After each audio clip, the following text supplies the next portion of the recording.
أما بعد أعوذ بالله من الشيطان الرجيم بسم الله الرحمن الرحيم شهد الله أنه لا إله إلا هو والملائكة وأولو العلم قائما بالقسط لا إله إلا هو العزيز الحكيم إن الدين عند الله الإسلام صدق الله مولانا العظيم. درود شریف پڑھیے. اللہم بارک علی محمد وعلی آلہ.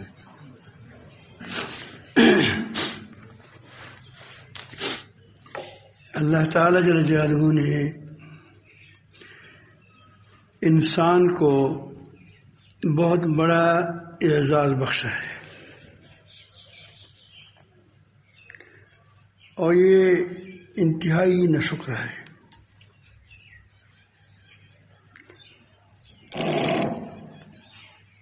اس پوری کائنات، آسمان و زمین اور آسمانوں و زمینوں کے درمیان جتنی چیزیں ہیں اللہ تعالیٰ نے انسان کے لیے بنائی ہے، انسان کے فائدے کے لیے بنائی ہے، انسان کے خیر کے لیے بنائی ہے.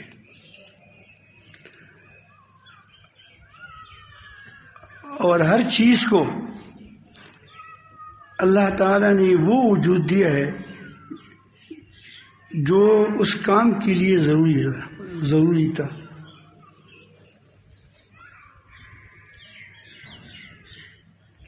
اور اس طرح وہی صلاحیت دی ہے جو اس کے لیے ضروری تھا. اس کے اندر اس کو ایسے اعتدال کے ساتھ بنایا کہ اس سے پوری دنیا مل کر اس کو تبدیل نہیں کر سکتا.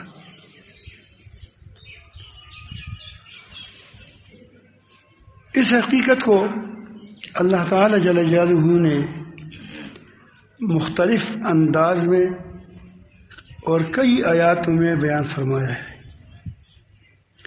یہ بھی ایک آیات ہے کریمہ ہے جو میں نے آپ کے سامنے اس کا ایک حصہ تلاوت کیا.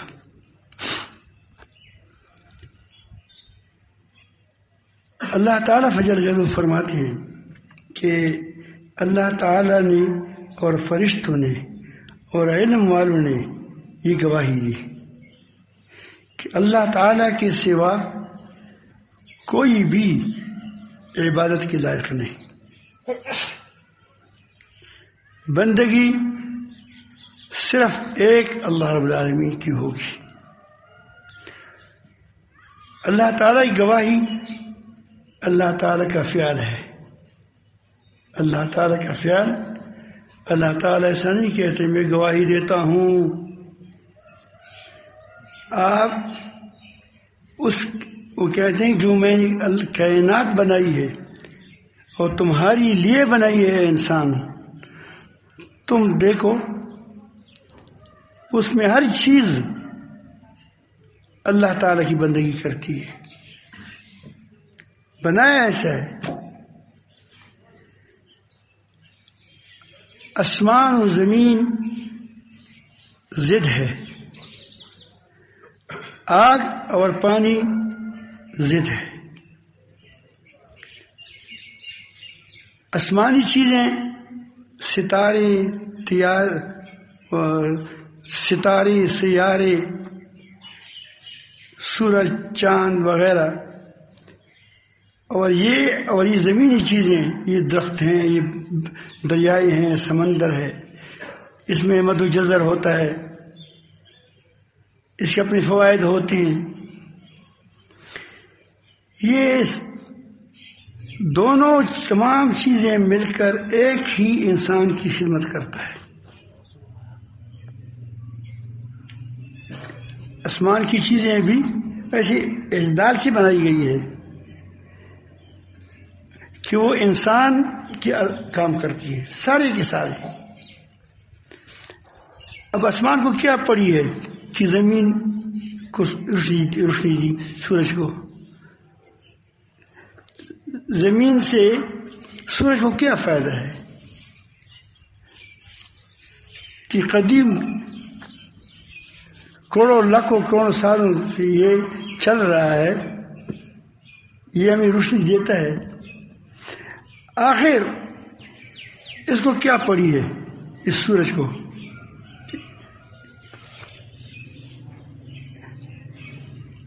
تو یہ سارے اجداد جب جمع ہو کر ایک انسان کی خدمت کر رہے ہیں تو معلوم ہے کہ سارے اجداد کے اندر ایک ہی ارادہ کام کر رہا ہے،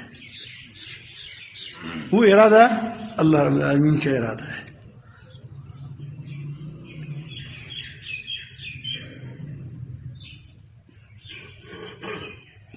فرشتوں نے یہی گواہی دی، کیونکہ فرشتے ان چیزوں پر مقرر ہے، وہ ایک ذرا برابر بھی اس سے اپنی ڈیوٹی سے فرق نہیں کر سکتے۔ کس کی بندگی کرتے ہیں؟ ہماری ماں پر چلتے ہیں، یہ سورج ہماری ماں پر چلتی ہے یا خدا اللہ تعالیٰ کی ماں پر چلتے ہے؟ تو جس نے اس کو بنایا ہے، اللہ تعالیٰ نے بنایا ہے، یہ فرشتے کس کی ماں پہ چلتی ہے؟ اگر ہماری بات مانتے ہم کہتے ہیں تھوڑا سا دل لمبا ہو جائے، فائدہ ہوگا ہمیں۔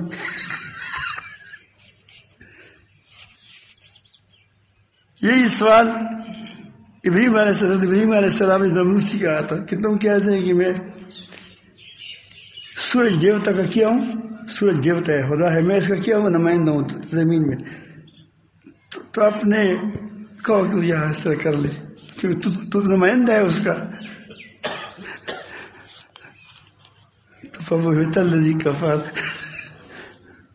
تو یہ اللہ تعالیٰ نے کائنات ایسی بنائی ہے کہ ایک خود اپنے زبان سے گواہی دیتی ہے کہ میرا رب اللہ تعالیٰ ہے، میں اس کی پابند ہوں، اس کی پابندی سے اس پر میں چلوں گا۔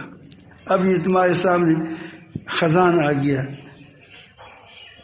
تمہیں دھوپ کی ضرورت تھی، گرمی کی ضرورت تھی، پتے ختم ہو گئے، درختوں کی پتے، درختوں کے جو اشجار ہے، اس اشجار کے جو پتے ہیں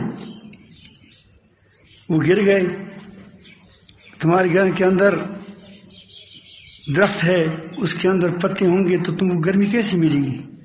اب تم کو گرمی کی ضرورت تھی، درختوں کو کسی نے بتایا کہ اس وقت گرا دو پتوں کو؟ یہ کس کے حکم پر چلے؟ تمہارے حکم پر چلے۔ جب بہار آتا ہے تو بہار کے بعد گرمی آتی ہے، جب بہار آتا ہے تو بہار کے بعد موسم گرم آتا ہے، تو پھر پتے شروع ہو جاتے ہیں، اس وقت تم کو سایوں کی ضرورت ہوتی ہے، آپ کو سائے کی ضرورت ہوتی ہے، تو اللہ تعالیٰ جل جلالہ نے اس کو حکم فرمایا ہے۔ یہ کس کے حکم پر چلتا ہے؟ اللہ تعالیٰ۔ اس فرشتے جو اس فرشتے پر مقرر ہیں وہ کون ہے؟ وہ بھی اللہ تعالیٰ کے فرشتے ہیں، وہ اس کو چلاتے ہیں۔ تو پوری کائنات فرشتے اور اہل علم جس کے اندر دماغ ہو، اہل عقل، تمام اس پر متفق ہے کہ بندگی کائنات میں ایک اللہ کی ہوگی۔ وہ جانتے ہیں، جس میں نے کہا کہ آپس میں یہ سارے اجداد جمع ہیں، ایک ہی انسان کے لیے کام کرتا ہے۔ انبیاء علیہ السلام کی پیروکار سب نے یہی گواہی دی، لیکن ایک گواہی اللہ وہ دوسرا ایک گواہی اور بھی دیتی ہیں ساری چیزیں، وہ بات میں نہیں کرنی ہے آپ کے سامنے۔ وہ ساری چیزیں یہ گواہی دیتی ہیں کہ میں یہ ساری چیزیں اللہ تعالی نے عدل و قسط کی بنیادوں پر پیدا کی ہے، یہ گواہی دیتی ہے سارے کے سارے۔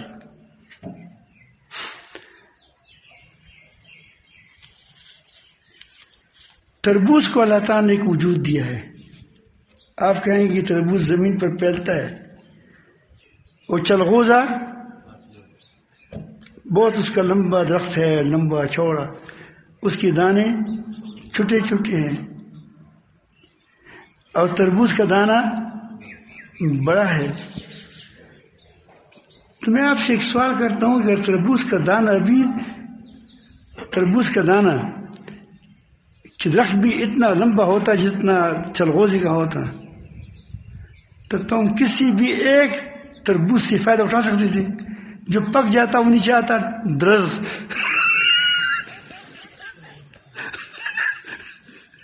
چور چور ہو جاتا۔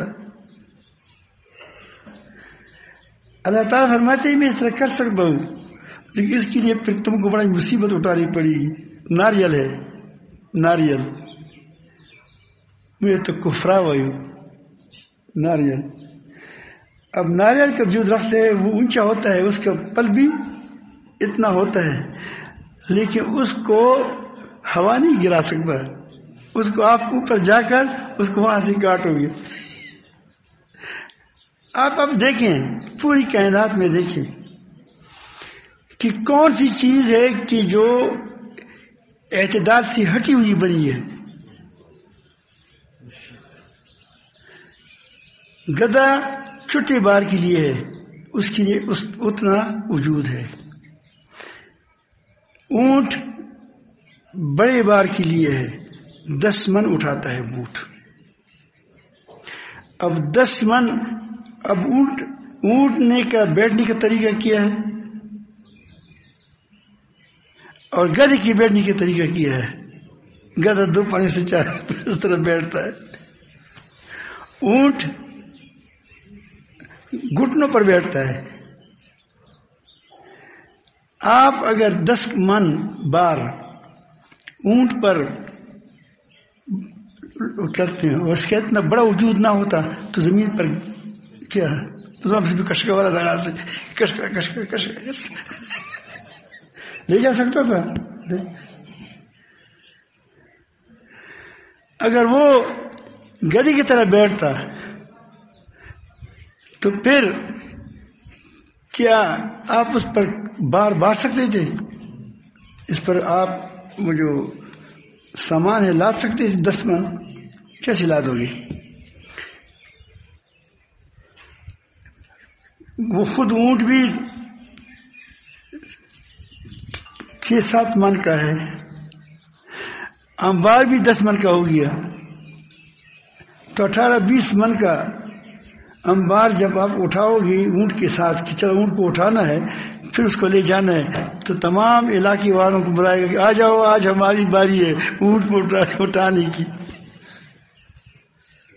لیکن اللہ تعالیٰ نے بنایا ایسا کہ اس پر آپ جتنا بار وہ اٹھا سکتا ہے اتنا بار وہ لے جا سکتا ہے، اس کے اندر یہ طاقت ہے۔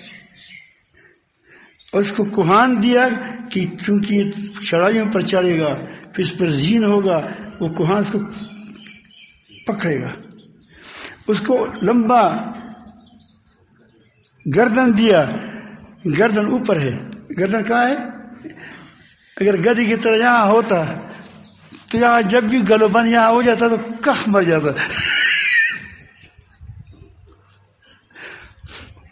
کیونکہ مرے تو اس کا یہی ہے، یہاں سینہ ہے، کیا ہے؟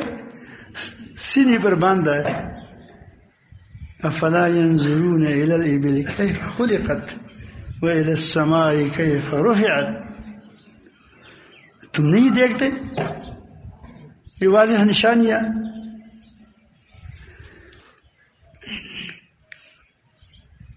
مرغی ہے، اس کی پر زبردست ہے، لیکن نہ تو کوے کی طرح ہے کہ اڑ جائے آپ کے گھر سے، نہ اس کے اتنے وہ اپنے آپ کو بچاتی بھی ہے مرغی، اور وہ آپ سے اڑ نہیں سکتے، آپ اس کو پکڑ دے، بچے کو کہ اس کو پکڑ لو تو 2-3 بچے ہوتے اس کو تکا کر اس کو پکڑ لیتے۔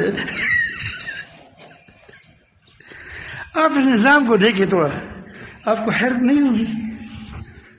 ہر چیز کو اللہ تعالیٰ نے عدل و اعتدال کے ساتھ بنایا ہے۔ کس کے لیے بنایا ہے؟ ہمارے لیے۔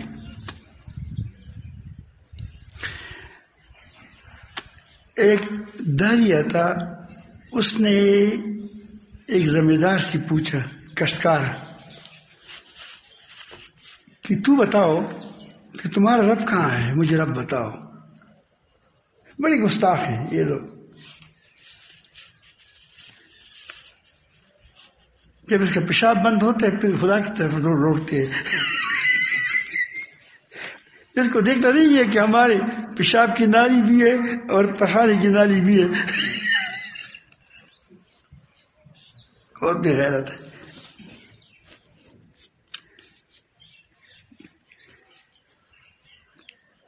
تو سادہ آدمی تھا، اس نے کہا کہ میں کہاں تم کو خدا کو بتاؤں، خدا تو ہر جگہ ہے. اس نے کہا کہاں بتاؤں.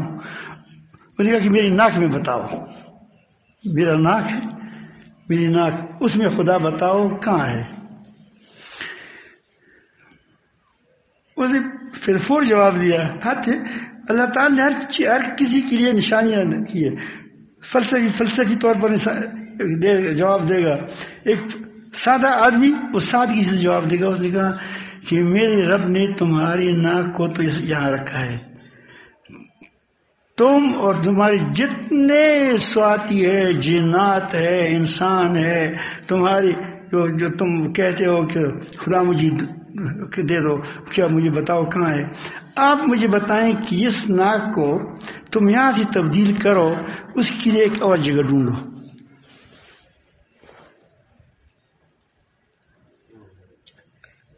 پوری دنیا کو چیلنج ہے. کشتکار تھا، ہل چلاتا تھا. بتاؤ یہ تمہارا نام. میرے رب نے، میں یہاں سے رب کو پہچانتا ہوں کہ وہ میرے رب نے تمہاری ناک کو یہاں رکھا ہے. اب تم اس ناک کو یہاں سے تبدیل کرو، کسی اور جگہ لگاؤ، عقل سے بناؤ. تم عقل مند ہو، سارے اہل عقل جمع ہو جاؤ، یہاں سے اس کو اٹھاؤ، یہاں رکھو. کہاں رکھتے ہو؟ اب وہ سوچتے ہیں کہ یہاں رکھے، سر پر رکھے، بغل میں رکھے تو بدبو بھی آئے گی. کہاں رکھے؟ سر پر رکھیں، یہاں برا بھی لگے گا. حسن ختم. اور اگر پھر اگر مجھے کوئی حلوہ لائے، حلوہ کا رنگ اس پہ لگائے، حلوہ کا رنگ ہو، مجھے پتہ نہ ہو کہ حلوہ ہے پخانا ہے، تو میں پہلے کہاں لے جاؤں گا؟ وہاں لے جاؤں گا. یہ تو پخان ہے. ایک آدمی اندھا ہے، وہاں لے جائے گا، پہلے وہاں لے جائے گا، اس کے بعد منہ میں ڈالے گا. اللہ تعالیٰ نے چوکیدار کو، یہ چوکیدار ہے، کیا ہے یہ؟ چوکیدار ہے. چوکیدار کو دروازے پر لگا دیا، لیکن ایسا لگا دیا کیسے مزیدار، کہ دیکھو کیسے اچھے لگتے ہیں یہ ناک.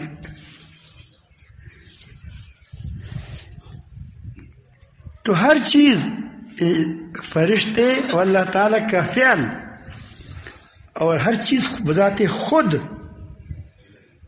اور جب انسان اس پہ فکر کرتے، یہ گواہ ہے قائماً بالقسط کہ اللہ تعالیٰ جل جلالہ پوری کائنات میں عدل و قسط کے ساتھ قائم ہے. اب انسان جو چیز تمہارے لیے بنائی گئی ہے تو خدا سڑا کا تو خدا انسان جوڑ کر انسان زونتے ہیں تو نو ہیں. جو چیز تمہارے لیے بنائی گئی ہے وہ اگر وہ عدل و قسط سے ذرا بر ہٹتی ہے تو تمہاری زندگی خراب ہو جاتی ہے. سورج اپنے راہ اعتدال سے ہٹ جاتا ہے تو تم کو ختم ہو جاؤ گے. کبھی کبھی اللہ تعالیٰ طوفان لاتا ہے ہماری بدعمالی کی وجہ سے. وہ کیا ہوتی ہے؟ یہی پانی ہوتا ہے، سیلاب بنتا ہے. یہی ہوا ہوتی ہے، طوفان بن جاتا ہے. یہی پانی ہوتے ہیں، اولی بن جاتے ہیں، اتنی تمام فصل تباہ کرتا ہے. کوئی چیز بھی جب اپنے عدل سے ہٹ جاتی ہے تو انسان یا برباد ہو جاتا ہے یا انسان کی زندگی خراب ہو جاتی ہے. یہ پکی بات ہے. تو اب انسان کے لیے بھی عدل و قسط کی راستہ ہے. میں کیا کہ سب چیز عدل و قسط پر نہیں بنائی ہے، اس کا طریقہ بھی عدل و قسط پر ہے. سورج خود بھی عدل و قسط پر بنی ہے. اس کو جو محوری گردش ہے اور جو مداری گردش ہے، جو طریقہ ہے وہ بھی بڑی اعتدال کے ساتھ ہے تاکہ تکلیف نہ پہنچائے. دن آتا ہے رات آتا ہے، دن رات آتی جاتے ہیں، کیسے اعتدال کے ساتھ آ جاتے ہیں. یعنی اللہ تعالیٰ نے ہر چیز کو اعتدال سے بھی بنایا اور اعتدال کے ساتھ چلایا بھی، اس کو ایک راستہ بھی دکھایا. تمہارے سامنے شہد کی مکھی ہے، غسل،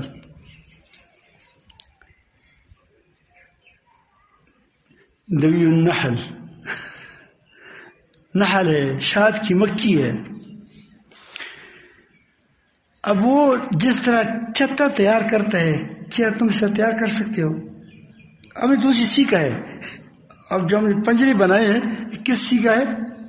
اسے سیکھا ہے کہ اس چیز میں رہتا ہے. لیکن یہ ہمارے لیے اتنا بنا سکتے ہیں، ہمارے لیے بناتے ہیں. ورنہ اس شاد کی مکھی کو کہو کہ تم چڑیا کا گھونسلہ بناؤ، بنا سکے گا؟ نہیں بنا سکے گا. تو اللہ تعالیٰ نے اس کو طریقہ بھی سکھایا کہ تم اس طرح بناؤ تاکہ ہماری بندے اس سے فائدہ اٹھائے. پھر اس کو طریقہ بھی، راستے بھی بتائے کہ تم ایسے راستے پر جاؤ تاکہ تم کو شکاری پکڑ سکے. اور شکاری کیسے پکڑیں گے؟ میں ایک بار نے شکاری سے کہا کہ تم یہ کیسے معلوم کرتے ہو یہ شاد کی؟ وہ بعض لوگ بہت شاد کی ماہر ہوتے ہیں، جنگل سے لاتے ہیں. وہ کہتے ہیں کہ ہم مکھی کو دیکھتے ہیں، مکھی جہاں سے اٹھتی ہے تو جس طرح رخ کرتی ہے یہ الٹی پلٹی نہیں جاتی، سیدھی جاتی ہے. ہم اس کی سیدھی راستے پر جاتے ہیں، مکھی تو ہم سے غائب ہو جائے گی، لیکن ہم اس راستے پر چلتے چلتے راستے میں شاد مل گیا.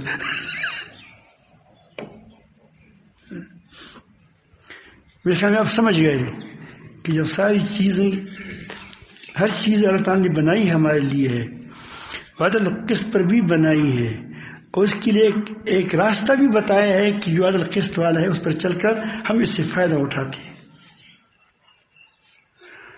تو کیا ہمارے لیے راستہ نہیں ہوگا عدل قسط والا؟ سوال ہے یا نہیں ہے؟ یہ ساری چیزیں ہمارے لیے بنائی گئی ہیں، عدل و قسط کی بنیادوں پر بنائی گئی ہے. تو کیا ہمارے لیے بھی وہ عدل قسط والا راستہ بنا ہوگا؟ نہیں ہوگا. اگر نہیں ہوگا تو انسان سے بیکار چیز کیا ہو گئی، اس کا اعزاز کس پر مل گیا؟ اللہ تعالیٰ فرمائی کہ انسان کے لیے بھی ہے، اس کے اندر بھی ہے. اس کو ماں جب باپ کی پشت میں تھا، آدم علیہ السلام کی پشت میں، وہاں سے نکال کر اس کو وہ راستہ دکھایا تھا. جب باہر آیا وہ بھول گیا بیچارہ، پھر اس میں عقل دی، رہنمائی کی، وجدان دیا، چیزوں کو محسوس کرتا ہے. اور پھر اس کے لیے انبیاء علیہ السلام بھیجے، وہ اس کو عدل اور قسط کا راستہ بتاتا ہے. لقد ارسلنا رسلنا، یقیناً ہم نے انبیاء علیہ السلام کو بھیجا، بالبینات، کل دلائل کے ساتھ، احکامات کے ساتھ. وانزلنا معهم الکتاب، اس کو کتاب دی کہ تاکہ اگر دنیا سے چلا جائے کتاب باقی رہے. والمیزان، اس کے ساتھ شریعت دی. جس طرح یہ میزان آسمان میں ہے، زمین کے اندر ہے. والسماء رفعها والمیزان الا تطغوا فی المیزان، تم بھی داندلی مت کرو.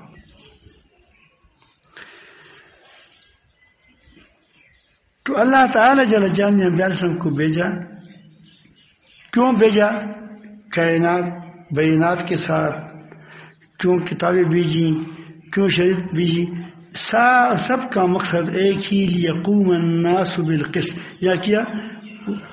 شہد اللہ انہ لا الہ الا ہوا والملائکۃ والعلم قائما بالقسط. یہاں انبیاء علیہ السلام کو کیا ہے؟ لیقوم الناس بالقسط. جب آدمی عدل قسط پر جائے گا تو یہ کائنات کے ساتھ موافق چلتا ہے. اب ایک ہاتھ اٹھاتا ہے، دعا قبول ہوتی ہے. کس کے ساتھ چل رہا ہے؟ اللہ تعالیٰ کے حکم پر چل رہا ہے، ٹھیک چل رہا ہے.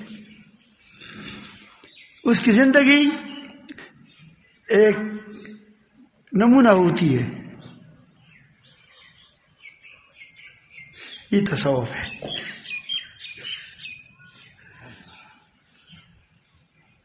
سمجھ آئی بات؟ اب سوال اٹھ پیدا ہوتا تھا اللہ تعالیٰ کہ یہ یقوم الناس کس پر انسان کیسے چلے گا؟ وہ کہتے ہیں کہ اندرون کے لحاظ سے بھی، عقائد کے لحاظ سے بھی عدل و قسط پر ہو. عقیدہ کیا ہو؟ عدل و قسط کی بنیاد پر ہو عقیدہ. اور جذبات بھی عدل و قسط کے مطابق ہو. جذبات جانتے ہیں، ایک دیکھو انسان کے اندر وہ ہے، عقیدہ ہے اللہ ایک ہے. ایک جذبات ہے، شہوت ہے، حرص ہے، یہ ساری جذبات ہیں. یہ ٹھیک بھی ہے، صحیح. غصہ ہے، غصہ نہ ہو تو کیا کرو گے؟ غصہ گدھے بھی ہوتے ہیں، گالی دو تم کو لات نہیں مارے گا، لیکن تم اس کو سختی کرو تو کیا کرے گا؟ وہ بھی تم کو لات مارے گا. اپنے بچاؤ کے لیے دیا ہے. لیکن اس کے اندر اعتدال کا نام کیا ہے؟ اخلاق ہے. کہ جذبات کے ساتھ تمہارے جذبات آپس میں کیا ہو؟ معتدل ہو. حرص اپنی جگہ، شہوت اپنی جگہ. شہوت نہ ہوتی کیا ہوتا؟ تم یہاں ہوتے ایک بھی نہ ہوتا. بری کم دلا دی گا سے. تو یہ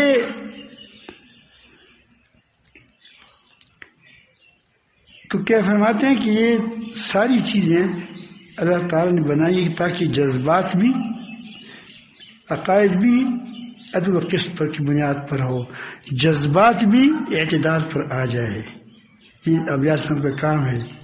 یتلو علیہم کتاب، یتلو علیہم آیاتی ویزکیہم، یہ تزکیہ ہے. اور پھر عقیدہ بھی ٹھیک ہوا، جذبات بھی ٹھیک ہوئے. اس کے لیے جذبات کے لیے ایسا عمل ہو کہ وہ اعمال بھی ٹھیک ہو. اگر اعمال ٹھیک نہ ہو، جذبات ٹھیک ہو، تو کیسے استعمال کرے گا جذبات کو؟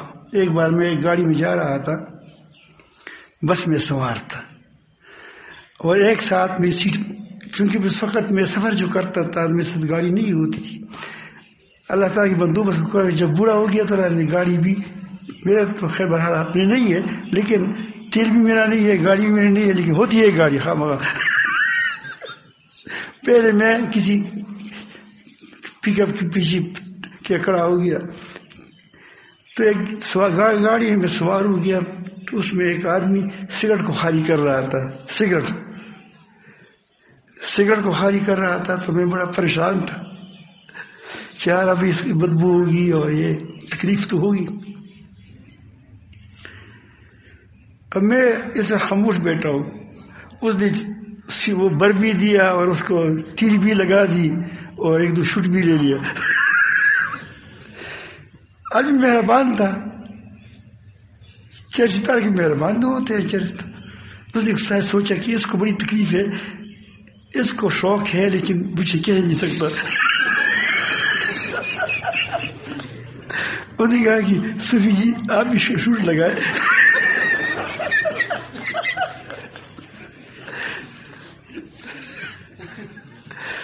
تو رحم کی جذبی کے لیے، سخاوت کی جذبی کے لیے، شہوت کی ساری چیزیں وہ توانائی ہے. اس کے لیے اللہ تعالیٰ جل جلالہ نے راستے ہی بتائیں کہ اس کو یہاں سے استعمال کرو، اس کو یہاں سے استعمال کرو. یہ کتاب ہے، سمجھ میں آئی بات؟ وَيُعَلِّمُ الْكِتاب، وہ آپ کو حلال حرام بتائے گا. یہ بات میرے خیال میں سمجھ آئی بات.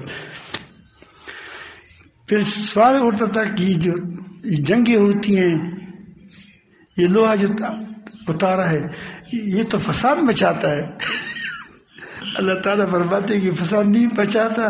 جس اسپتال میں آپریشن ہال نہ ہو وہ اسپتال ناقص ہے. یہ نسور کو ختم کرنے کے لیے ہے، یقوم الناس بالقسط،